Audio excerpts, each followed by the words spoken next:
Welcome to the Creative Brew, helping you keep your creative juices brewing. We're giving out chunks of insight, motivation, and practicality for your creative journey.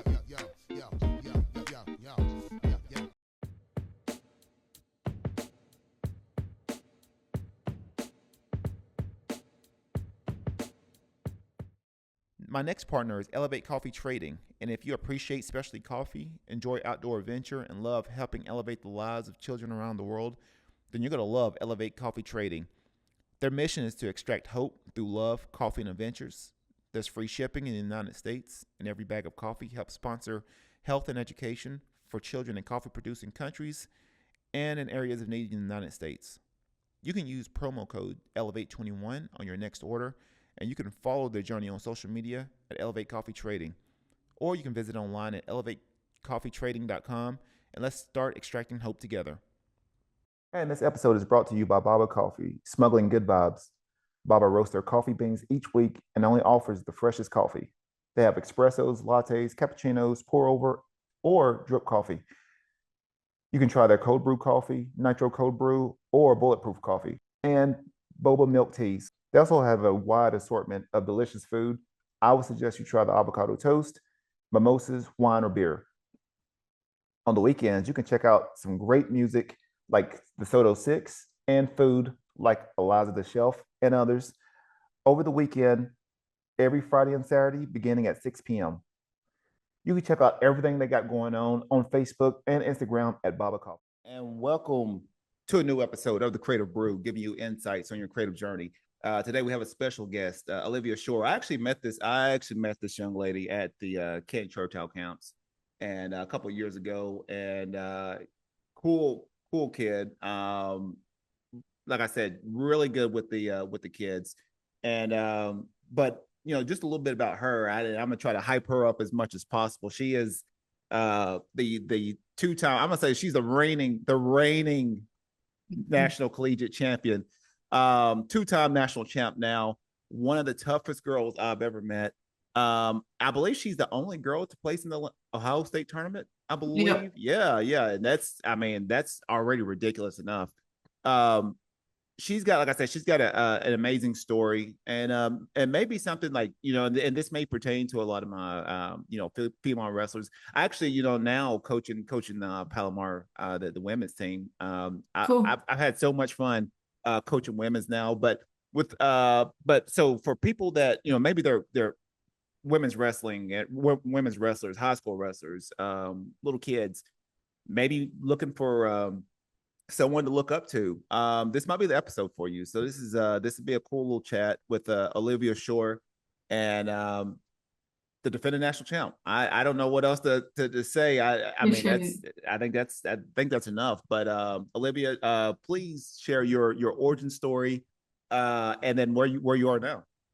Yeah, so I started out when I was about 3.5 years old. My older brother, Graham, he wrestled, and I was athletic as a kid. I had 5 brothers. I have 2 sisters as well, but they're scientists. They're really smart. So they were big into sports.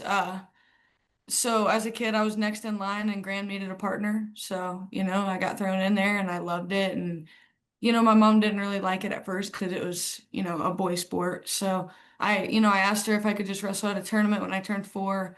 And she was like, yeah, I should go get her butt kicked and not want to do it ever again. And then I went and I did good. I won all my matches. And from there, I loved it, fell in love with it, kept training, wrestling with my brother. And then as my little brothers grew up, they jumped in the mix, and my dad started a club, and then, the rest is history. But my 8th grade year, I made the world team. I got held back, and then I made the world team again. So I went 2 consecutive years. I got 5th both years. Didn't medal. I bronze medal match both times. I lost with like 10 seconds or less left. So just rookie mistakes as a kid. But, I'm glad I went through it. It taught me a lot. And freshman year, ended up going to Tiffin. Won a national title there. They got a new coach, and I decided to leave and came to Otterbein, and I just love it here. The people are awesome. My coach is super cool. I'm on a team that just, we're just sisters. We love each other, and it's so awesome, and the environment's amazing. And one of my best friends is the assistant coach, so it just all ended up working out. And then I, ended up winning my 2nd title this year, and it's been fun, and I have a year left, so I'm excited to hopefully go for 3. Oh, that's awesome. That's awesome. And you end up and please correct me. Did you end up with the most outstanding wrestler? I ended up with the most pins, like Oh, it was Mister. the pin award, the Okay. Chalice award. It was most pins, so Okay. I ended up getting 15, and I think I wrestled 22 matches. Okay, cool, cool. So Yeah, that's what I thought because I generally create a lot of the cover designs for Win magazine as far as my main cool. and I saw your name for I think it was like most pins or something like that. I was like, oh, that's cool. Like I know it. I know her. Yeah, yeah, yeah. So yeah, that's awesome. That's awesome. Yeah, it Um, was a cool award for sure.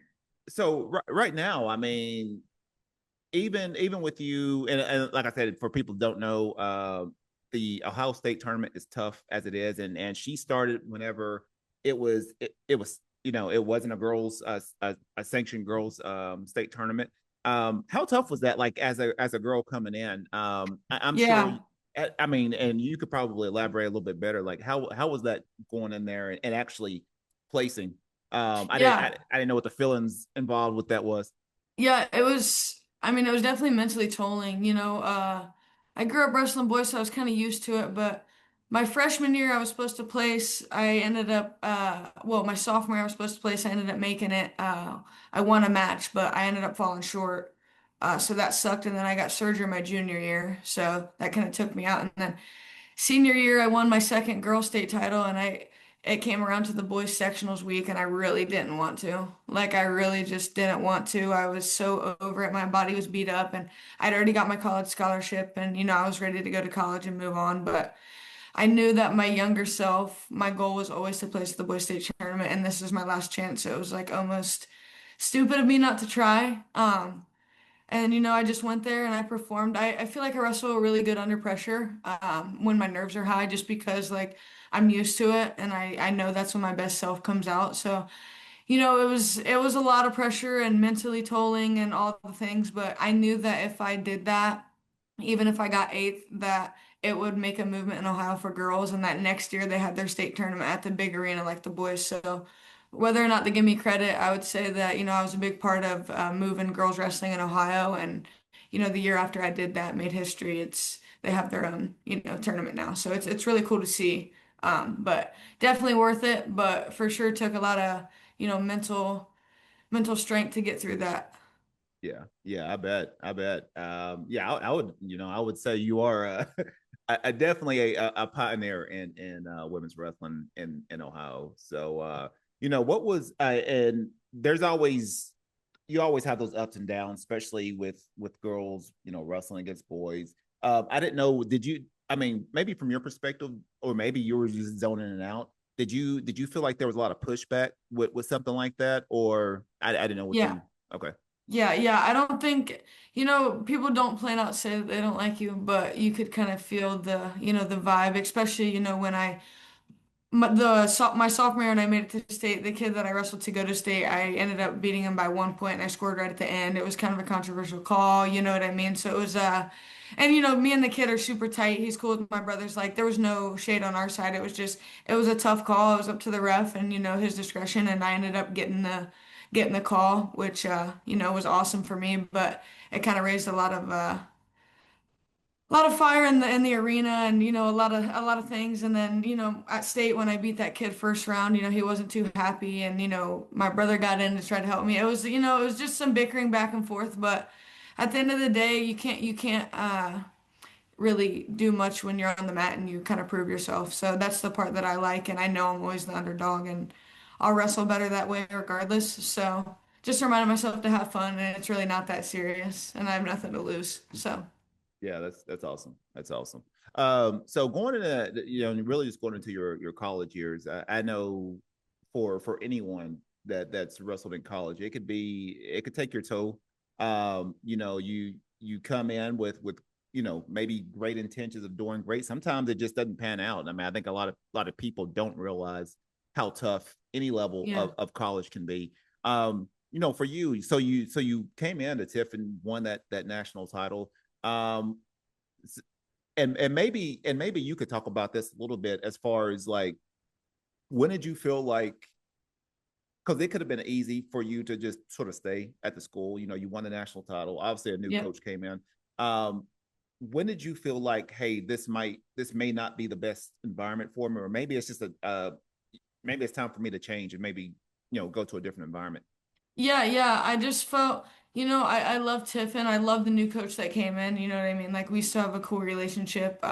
There was just a lot of, behind the scenes stuff that happened. Uh, that just, what didn't really sit right with me in the sense of like this is where I'm gonna be my best. So knowing that and knowing I'm coming off a national title, like I knew that that national title kind of opened up new opportunities for me.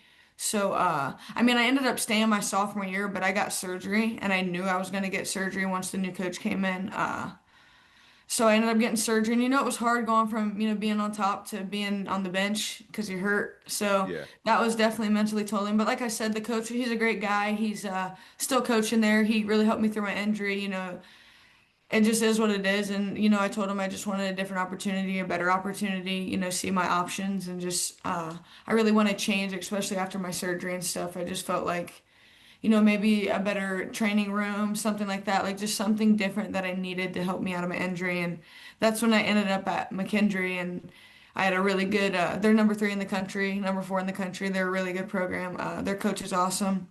I actually wrestled their girl in the finals this year at nationals. Good kid. She came on our visit while I was there, so it was kind of cool that we ended up wrestling in the finals together. But that's why I felt like the match was so close because we were used to each other. But ended up going to McKendree. I liked it. I got a really bad, I got a brain injury there actually. My first match back from my shoulder surgery, so that put me out another year. Um, and then after that, I just kind of wanted to come home. I was ready to be around my family. I did the move away from home vibe. I didn't really like it, so I ended up coming back, and the opportunity at Otterbein opened up, and I coach a kids club here. It's called Pursuit Wrestling. It's one of the biggest clubs in Ohio. They offer me, to oversee the girls' side there, and just a hard opportunity to pass up. And I was working through my injuries at that point, and just doing whatever I can to be ready for the next season. And I ended up coming out on top, and it was worth it. But I didn't go through unscathed, that's for sure. Yeah, yeah. I don't think anyone comes out unscathed Yeah, going through college. for sure. Yeah, it could be a war. It could be tough, but yeah, Just reminding myself like change is okay. And if I knew exactly what my life was supposed to look like at 18, I would have everything together. And you're not supposed to know what you're doing at 19, 18, 20. Like you're not supposed to know. And I became content with that. I became okay with that and knowing that like my journey may look different than other people's and I can't compare them. So, you know what, I'm glad you said that because for whatever reason, people feel like they're supposed to know everything about life at 21. right, I know coaching JUCO kids, and I'll have come up and be like, Coach, I just turned 21 and 22, and I start laughing. I'm like, you're a baby. I was like, right. you haven't You even haven't even started life lived yet. yet. Yeah. Right. So I was like, come back to me in about 10 to 15 years, and then we'll chat. But it's just one of those where I think sometimes we get maybe things sort of pushed on us, or we feel like we get out of college and we're supposed to have everything figured out. It's like, Right. no, I mean, it's just it's one of those where everyone has their unique journeys, their specific journeys, and it's up to you to sort of find that purpose, but don't feel like you have to have everything figured out. I think that puts For sure. too much stress already. You're trying to make it day by day, or you're trying to go after something. Don't feel like you have to have everything perfect or figured out. That's For it's not. swith So but I'm with glad you said that. especially with all the money and stuff going around now, all the programs and stuff, like kids are like, "Oh, I have money, like I'm ready to be grown." And it's just like it's just a lot. It's a lot too. And it's scary that it's getting like that just because it is overwhelming. But, my dad always says, like, when we come home from college, I have my brother Max goes to Tiffin. He's an All-American last year. My brother Cooper wrestles Division 1 at Campbell. He's in the transfer portal right now, but he's been at the Division 1 level for 2 years. My little brother won state this year in Ohio, and then my other little brother got eighth. So, we've been through it all, and I always just tell him, like, my dad always tells us when we come home from school, take 2 weeks and make sure that, like, this place is the place that you want to go back to. You're happy there. And, if not, we'll make the change because, again, you're not supposed to know what you're doing, and there's no penalty for transferring. And it may take three schools to figure out where you're supposed to be, but I'm proud of my journey and, I'm on my third college and I can say it proudly because I finally found out, where I'm supposed to be. So That's definitely awesome. thankful for that. That's great. So the school you're at now, um, when did you find out? And I know you were saying it's it's close to home. Um, and I know that was part of a definitely a factor. But when did you feel like this is where I want to be at? Yeah, so I honestly was planning, I came off that head injury. I was honestly planning on taking a gap year possibly just because I was so overwhelmed with everything and my injuries and I was like I'm never gonna make it back, all this. And I just kept reminding myself like it's all gonna work out how it's supposed to work out. And I don't know, I just kept trusting my people and I went on my visit at Otterbein and the coach had reached out to me. It was like August 10th, so like not even a month before school. And he was like, just give me a chance, like I promise you'll love it here. Like I'll take good care of you. And like I knew who Coach Klein was because he grew up at the same club as me, and he was a state champ for Ohio. He wrestled Division I at OU, so I knew he knew what was going on and what was up and what I needed. So I gave him a chance. I came on a visit, and I was like, you know what, like this feels right. All these opportunities are here, and I'd be stupid not to take it. So I gave it a shot, and it ended up working out. And he's hands down one of the best coaches I've ever had, and I think he'll be in my life forever and at my wedding and all that good stuff. So I'm really grateful that I took that chance and just let it work out for sure. That's awesome. That's awesome. Now you're saying you're now coaching at you said at Pursuit. Pursuit, yep. Yeah. So yeah, I've heard a lot about them. Great program. Do you feel and I know I've sort of thought about this a lot. Like I felt like the more that I coach, I actually become a better athlete. Oh, a The thousand more that I percent. coach. So what do you think about that? Yeah, 1,000%. I really always tell the parents that because the point of view is so different that yeah, you can do a snap down, but like when you watch someone do it while you're coaching, you can notice certain things that you may not see when you're hitting the move. So, and I'm a sponge like that. I like, learning stuff like that and it's cool. It's cool too, and cool to be able to see the kids grow and like, the kid can't even do a snap down and now he's getting his hand raised at the junior high state tournament. Like it's cool to see those and knowing that I was a part of that is also super awesome. And knowing that that little 9-year-old kid I learned from him is like super cool too, because no matter how good you are, you can always learn. So that's awesome. Yeah, that's great. That's great. And I know with the show we do what under the show the foundation is based off of creativity, and I believe everyone's a creator in their own right. Um, with wrestling, even with training, coaching, maybe for you, how do you interject that little bit of creativity? Yeah, I try to be my most authentic self at all times. I mean, I'm proud of who I am. I've been through a lot and I take pride in that and I work hard at everything that I do. So just reminding myself that like everyone's different and it's okay to just be myself. I try to always make sure too, like I realized through my journey of getting hurt and going to new schools is like having fun.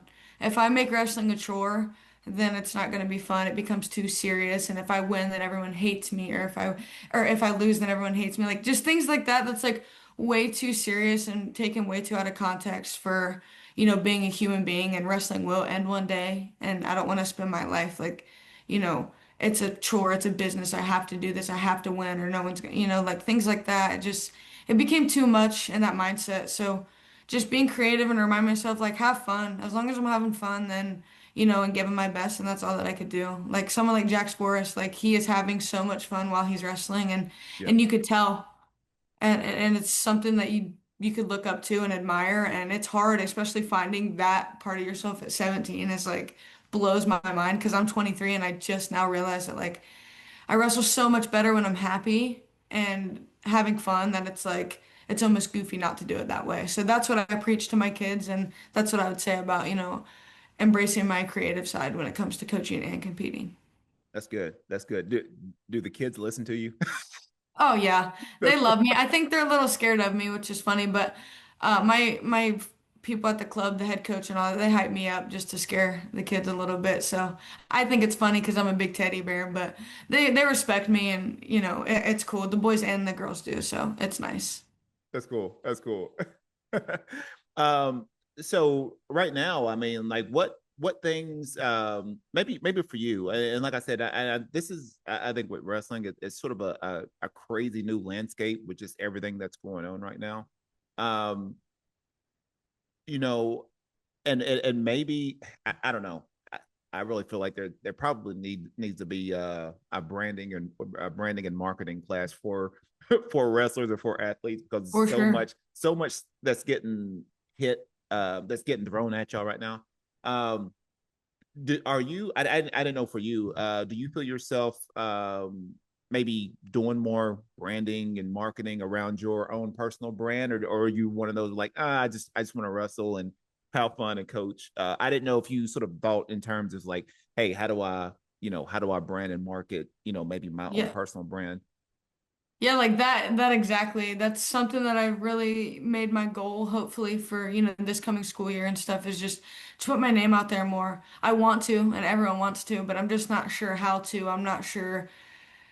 I don't know where to start. So just trying to reach out to people and learn from people and understand that, like, hey, it is uncomfortable to post content sometimes, but if you want your brand out there and your name out there, then you have to do it. And like getting through that and understanding or figuring out what I want to post or what I want my audience to see and stuff like that is something I definitely been working on, but I take any advice or anything from anyone when it comes to that because I genuinely don't know what I'm doing, but I'm ready to hop into that phase and just put myself out there because I think I've, built myself up enough to get that respect from people. So, Yeah, yeah, that's cool. That's cool. Well, shoot, we may have to chat a little yeah, bit, for sure. but yeah. So I mean, right now, I mean, something that I think for me, something I've been asking a lot of my guests, if if you had the ability to go back and maybe right now and go back and talk to your younger self, what are those couple of words that you would tell her? I mean, I would definitely tell her have fun. As a kid, it was so like I was in the boys' sport, so it was so serious to me for so many years, all the time that I just hate when I look back at it because like I'm grateful for my journey, of course, but I want to know what it would be like if I was having more fun, less serious. You know what I mean? Like obviously everybody has those, but just I'm such an adaptive person and I knew that like if I, told my dad or somebody like, "Hey, I want to have more fun," that like they would make that happen and I would just be a completely different level and different. But, again, I'm not taking away from my journey, but definitely just have fun and don't make it so serious. And that's the motto I live by now too. So, Yeah. Why do you think a lot of parents are so serious when it comes to their kids, athletic career? Like what do you feel like they're just putting so much undue pressure? Maybe I mean, from I your think perspective. I think they just want to win, which I completely respect that, right? You want your kid to win everything. You want them to, you know, and especially like if the adults themselves didn't achieve everything that they wanted to achieve when they were younger, they maybe see that light through their kids and they try to push on them so hard because they know that they had just as much potential but didn't do anything with it, whereas like their kid will have those opportunities. So maybe something like that, but I don't know. I've had a lot of uncomfortable conversations with parents for sure when it comes to like, hey, I'm not telling you what to do or how to parent, but I think from the outside looking in, like you're being a little too much for your kid who's 13 and is just trying to love the sport. You know what I mean? And those uncomfortable conversations suck.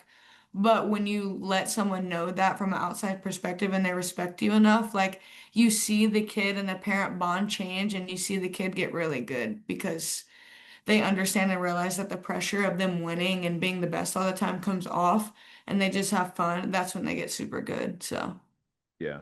Yeah, that's yeah, that's great. That's a really great insight. And I think I think that's something I've really been thinking about a lot now. Just really just just as a coach in general, but just seeing the landscape now and even across sports, just how much parents they focus on, hey, gotta win now, gotta win now, right, gotta win all this instead of like developing and understanding like, hey, look, you're like you can have someone develop through middle school, high school, and end up becoming a really good in college. right, I would take that over for someone sure. that maybe they're just winning everything in in the kids league or whatever, and then by the time they get into high school, college, they're just burned out. They don't even want to do Yeah. it anymore. So I think just having that little healthy balance, just understanding like, hey, look, I love you first. Yeah. I think that would be the first thing, and that's something I know me and Coach Brock's, something a lot of the coaches we try to preach at Palomar is like we've been pushing more like have fun, like being gratitude. Yeah. We love you regardless. We're gonna coach you hard, but we do love you. And And something too that that I try to wrap my mind around is like when I'm coaching, it's not about me anymore. It's not about, well, I would have done this or I would have, you know what I mean? Like it's not about my journey anymore. I'm coaching that kid for their journey. So also like as a parent's POV, possibly like, yeah, I want my kid to win everything, but I have to tell myself or remind myself that like it's their journey. So they're gonna do it the way that, they're supposed to or the way that it's supposed to be. So that's something that brings me a little peace knowing that like yeah, I get frustrated and I get upset with my kids because I know how good they are. But again, it's not about me. It's not my journey anymore. I got to let them run their course and let them do their thing. So, yeah, yep, exactly, exactly. So right now, I mean, creative tips. Something that I asked all my guests. What and creative tips? I usually this could be towards life, wrestling, relationships. It doesn't matter. What is a creative tip or tips that you could provide our audience? yeah, I would say, I mean, I wouldn't say, I don't know if this is very creative, but something that I always do is like environment is big for me. Like, I know that like if I surround myself with people who are doing things that I don't want to do, I'm probably going to be easily influenced and be like, oh yeah, like this is my lifestyle. So like I decide to put myself around people who make me happy and have my best interest in mind. Even though it's lonely at times, for sure. I mean, I have a big family, so I guess I'm never really lonely, but it gets lonely at times, not going out when people are or doing things. And again, don't get me wrong, I'm still a kid. I still do fun things, but surrounding myself with people who make me feel good and bring out my best self is like a tip that I always tell myself, remind myself, and give to my brothers is like, because you don't realize how much your environment impacts you until you do.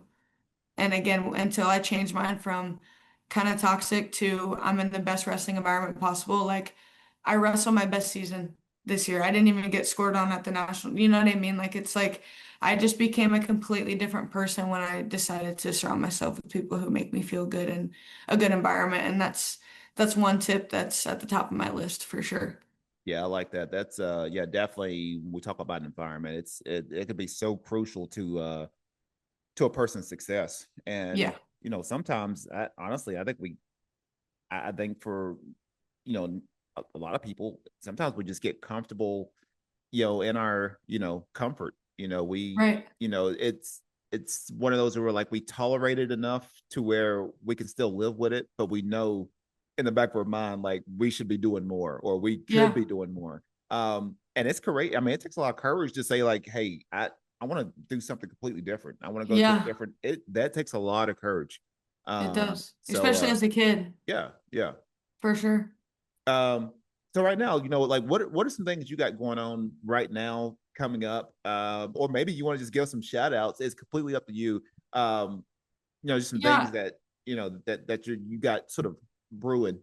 Yeah, I just been, I've been training a little bit. I don't get on the mat as much in off season just because I'm on year 20 of wrestling. Sometimes I can get burnt out. So I try not to be on the mat as much. Obviously, I'm in there coaching every day because of practices and stuff. But as far as like training wise on the mat, maybe once or twice a week. And, I work out every day. But when it comes to mat practices, that's what I'm doing. I've been traveling a lot. I went to Pursuit, Minnesota. Actually, we have a Minnesota branch. I did a camp out there. I've been doing a bunch of camps, traveling around, sharing my knowledge. I did a couple FCA camps, which was super fun. I'm actually hosting a camp in my dad's club in the middle of August. So just share my knowledge, wrestling, coaching, training, and trying to figure out, the branding part of, how to put myself out there and figuring out that part is kind of my project of the summer. Doing my internship for school, things like that.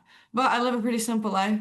I wake up and work out and do some work, hang out with my cat, go to practice, train. It's cool to say that my job at 23 is coaching wrestling. So I'm pretty lucky for that. That's cool. That's very efficient, very simple. life. Sometimes simple is good. I think we just sometimes put too Right. much on ourselves. Um, and I didn't know you had a cat either. I find myself I love dogs, but I find myself becoming a cat person.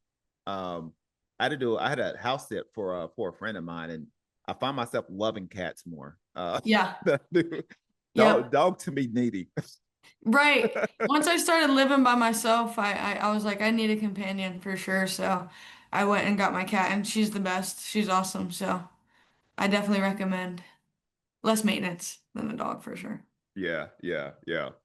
So before we sign off, what are some words of wisdom, just something that may resonate with audiences before we sign off? Yeah, I guess some words of wisdom would be, just always be your authentic self, always having fun, putting yourself in good environments. I mean, just kind of a wrap of what I've always said. Like I said, I live a pretty simple life. Do what you want to do and make sure it's like, whatever you do, make sure your full potential's in it because it's important and just I don't know, as you grow up, just, continue to surround yourself with good people that make you feel good and, don't have any regrets. Money always comes back. Go on those vacations, do that fun stuff.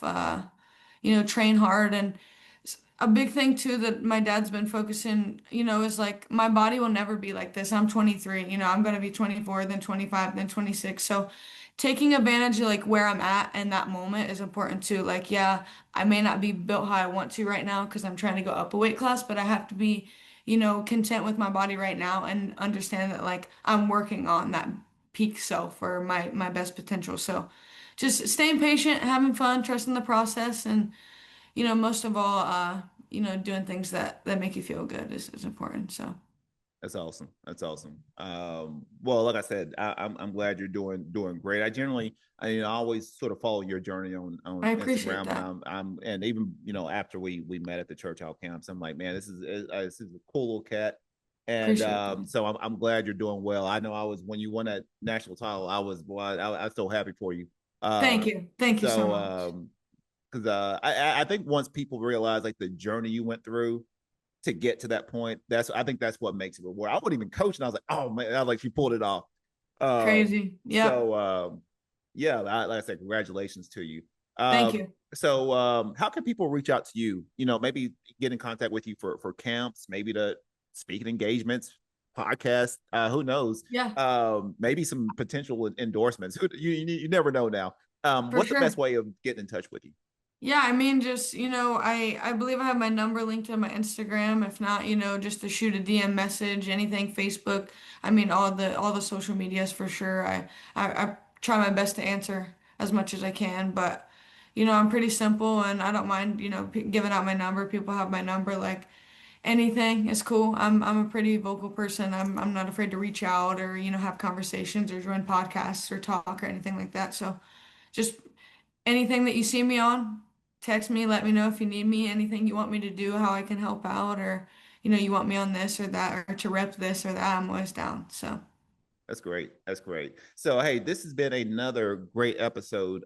Special shout out to my sponsors for the show, Baba Coffee, that is based out here in Carlsbad, California, smuggling good vibes, good coffee. Check them out at Baba Coffee. Elevate Coffee Trading, extracting hope with every drop of coffee, based in the Dallas, Texas area. Um, Been a great sponsor of mine. I get free coffee from them every month. So check out Elevate Coffee Trading for more information and sort of check out their mission and vision. And then we have my arts partner, Studio Ace Arts, that's based in Oceanside, California. So they do a variety of workshops, events for kids all the way up to adults, and really trying to maybe bring out that inner child. Bringing out that creativity and fun. And so they've got all kinds of things going on. So you can check them out at studioacearts.org. And if you want to donate, you can donate and help them out. And so yeah, that's my arts partner for this episode. awesome. Other than that, hey, this has been another episode with me, with Olivia Thank you. Shore, and Thanks for having me. well, we're gonna have to figure out like a little catchphrase, something for you. It's a sure thing with Olivia Shore. We'll have to figure it out. All right, sounds good. That could Definitely be want to stay in touch for sure. that could be something for a podcast. You need to start your own podcast here. But hey, this has been another awesome episode. Be creative, Thank you. stay inspired. All I know is hard work, really nothing else. I resort to smoking weed, yo, cause nothing helps. Called to hold me up, told them loot to sample up. We gotta come together now, cause I had enough. The time is now, there'll never be another one. It's a SOUNDCLOUD.